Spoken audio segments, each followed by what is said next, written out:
उद्बोधन की कड़ी में माननीय श्री धर्मलाल जी कौशिक, जो छत्तीसगढ़ विधानसभा में नेता प्रतिपक्ष हैं और हमारे मंदिर के सदस्य हैं, उनसे निवेदन करूंगा वो आए और अपने विचार व्यक्त करें। आयो लाल सवैच। आज हम सबके लिए अत्यंत खुशी का अवसर है कि चालिया महोत्सव के अवसर पर हमारे बीच में महामहिम राज्यपाल अनुसुईया उइके जी हमारे बीच में विराजमान है। एक बार ताली बजा करके आप सब स्वागत करेंगे, अभिनंदन करेंगे। निश्चित रूप से हम सबके लिए सौभाग्य का विषय है कि चालिया महोत्सव चल रहा है और इस महोत्सव के कार्यक्रम में महामहिम जी का यहाँ पर आना, साथ ही उनका आशीर्वाद वचन हम सबके लिए सुनना, साईं जी का दर्शन करना, भगवान झूलेलाल के यहाँ पर दर्शन करना, आशीर्वाद प्राप्त करना।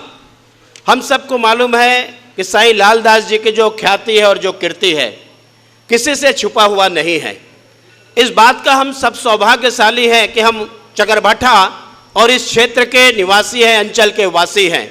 हम चाहे रायपुर में चले जाएं, हम महाराष्ट्र में चले जाएं, गोंदिया में चले जाएं, मुंबई में चले जाएं, या हम मध्य प्रदेश में चले जाएं, हम झारखंड में चले जाएं, आप हरिद्वार तक जा करके आप देखेंगे तो हमारे साईं लालदास जी की जो कीर्ति है वहां पर गुलाब के फूलों की तरह उनके खुशबू जो बिखेर रहे हैं और इस क्षेत्र का जो नाम रोशन कर रहे हैं, ये हम सब के लिए गौरव का विषय है।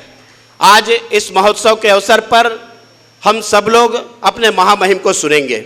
मैं तो केवल इतना कहना चाहता हूं कि जो संत होते हैं, संत अपने परिवार के लिए नहीं सोचते, संत केवल समाज के लिए नहीं होता। जो संत होते हैं इस मानव समाज के कल्याण कैसे हो सकता है, उसके लिए उनके द्वारा जो तप की जाती है, सिद्धि की जाती है, जो तपस्या की जाती है, और उसका प्रतिफल वो अकेले नहीं लेते बल्कि समाज को उनका प्रतिफल मिलता है। कठिन तपस्या। एक दिन हम लोग मोबाइल छोड़ दें तो आप एहसास करें कैसा लगता है।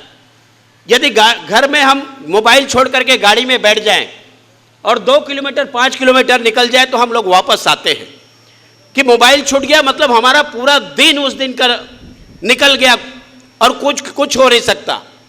लेकिन साईं लालदास जी एक दिन नहीं, 2 दिन नहीं, 3 दिन नहीं, 40 दिन का अखंड तपस्या और उपवास उन्होंने रखते हैं, मौन धारण व्रत करते हैं।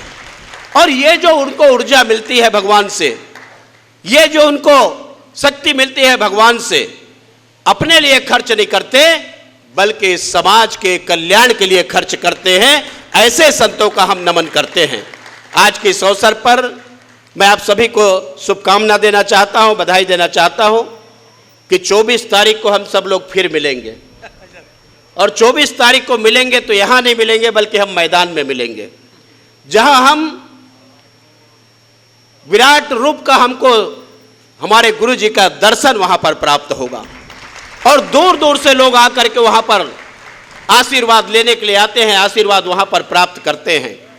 आज इस कार्यक्रम में महामहिम जी उपस्थित हुए हैं, मैं उनका आभार व्यक्त करता हूं। वास्तविक में उनके पास में समय नहीं था और महामहिम ने समय निकाला, हम सब के बीच में आए। एक बार पुनः हम सब मिल करके उनका अभिनंदन करते हैं, स्वागत करते हैं और मैं आप सबको शुभकामना देते हुए, बधाई देते हुए कि 2020 इतिहास के पन्नों में दर्ज होगा। लेकिन मैं ये कह सकता हूं कि ये चालिया महोत्सव, महामहिम जी का आगमन 2021 सबके लिए मंगलमय होगा, कल्याणमय होगा और वैभवशाली, सुखशाली, समृद्धिशाली होंगे। आप सबके जीवन में नई ऊर्जा और नई रोशनी के साथ आप आगे बढ़े। बहुत बहुत शुभकामना। आप सबको बहुत बहुत धन्यवाद। धन्यवाद माननीय धर्मलाल जी कौशिक जी। आपका जब संबोधन होता है तो हमें लगता है बंद ही मत हो, चलता रहे ऐसा। एक बार तालियां तो बजाइए भैया के लिए। आइए, जिस क्षण का हमें इंतजार था कि हमें वो सौभाग्य जब प्राप्त होगा, हमारे बीच में हमारे राज्य की प्रथम महिला, नारी शक्ति का प्रतीक सम्माननीय राज्यपाल महोदया सुश्री अनुसुईया उइके जी आएंगी और हमें संबोधित करेंगी, इस क्षण का हम बहुत इंतजार कर रहे थे। मैं सादर आमंत्रित करता हूं, आए और आज के इस अवसर पर हमें संबोधित करें माननीय राज्यपाल जी। अमरधाम आश्रम प्रबंध समिति द्वारा आयोजित चालिया महोत्सव के इस कार्यक्रम में आज मुझे आकर बहुत खुशी हो रही है। ये मेरा सौभाग्य है। मैं अपने आप को बहुत भाग्यशाली मानती हूँ कि आज मुझे संत साईं लालदास जी के दर्शन हुए। मैं उन्हें सत सत प्रणाम करती हूँ और इसके लिए मैं सम्मानीय धर्मलाल कौशिक जी को मैं बहुत धन्यवाद देती हूँ कि उन्होंने मुझे पूरी कमेटी के साथ यहाँ पर आमंत्रित किया और जो मुझे आज संत साईं लालदास जी के दर्शन प्राप्त हुए। आज इस कार्यक्रम में चालियों महोत्सव में शामिल होकर मुझे बहुत ही खुशी हो रही है। इस अवसर पर भगवान श्री झूलेलाल एवं बाबा गुरुमुख दास जी को नमन करती हूँ तथा संत श्री साईं लालदास जी को प्रणाम करती हूँ, जिन्होंने कड़ी साधना में रत होते हुए मौन व्रत का पालन किया। श्री सिंधु अमरधाम आश्रम पूरे सिंध समाज की आस्था का केंद्र है। ऐसे पवित्र स्थान पर उपस्थित होकर मुझे गर्व की अनुभूति हो रही है। यह खुशी की बात है कि सिंध समाज में अपनी संस्कृति और परंपराओं के प्रति अथाह प्रेम है और ऐसे आयोजन में यह साबित होता है कि उन्होंने इसे कायम भी रखा है। मुझे बताया गया कि साईं लालदास जी ने हर घर झूलेलाल का लक्ष्य लेकर कठिन परिश्रम एवं यात्राएं की। श्री सिंधु अमरधाम आश्रम उनके समर्पण की मिसाल है। सिंध समाज ने विभाजन का दंश झेला है। स्वतंत्रता के समय ऐसी परिस्थिति निर्मित हुई कि उन्हें अपना घर बार सब कुछ छोड़कर अलग अलग स्थानों में बसना पड़ा। उन्होंने एक नई शुरुआत की और अपनी जीवटता और अपने मेहनत के बलबूते तथा सभी क्षेत्रों में, चाहे व्यवसाय हो, शिक्षा या समाज सेवा, अपना सिक्का जमाया। समाज सेवा और दानशीलता की प्रवृत्ति भी सिंधी समुदाय की बड़ी देन है। गरीबों के लिए लंगर खोल देना, प्यासों को पानी पिलाना, दीन दुखियों की मदद करना, ये बड़े काम हैं। वास्तव में वह इंसान बड़ा होता है जिसमें समाज के प्रति कुछ करने की इच्छा शक्ति हो, साथ ही यह त्याग की भावना हो। यह बात सिंध समाज में सार्थक सिद्ध होती है। आज इस मौके पर हम सब लोग यहाँ पर इस धाम में शामिल हुए हैं।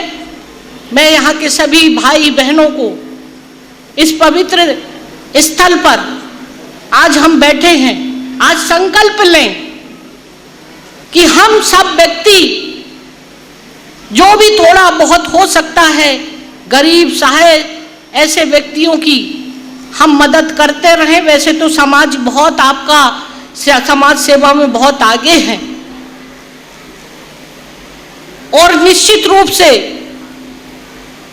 ये जो 9 वर्ष जो 2021 का, मैं यही कहूंगी कि आप सबके जीवन में मंगलमय हो और आपका जीवन सुखमय बीते, ये मेरी कामना है।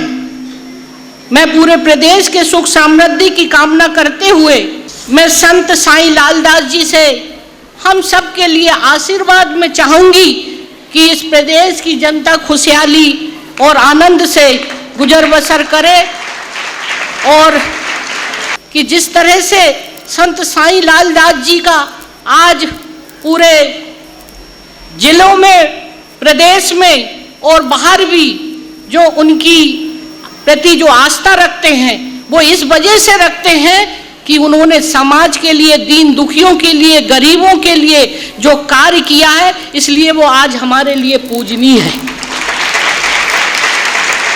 मुझे आशीर्वाद दीजिए श्रद्धेय संत साईं लालदास जी, ताकि इस प्रदेश की जनता की मैं सेवा कर सकूं। इन्हीं शब्दों के साथ आप सबको बहुत बहुत धन्यवाद। जय हिंद।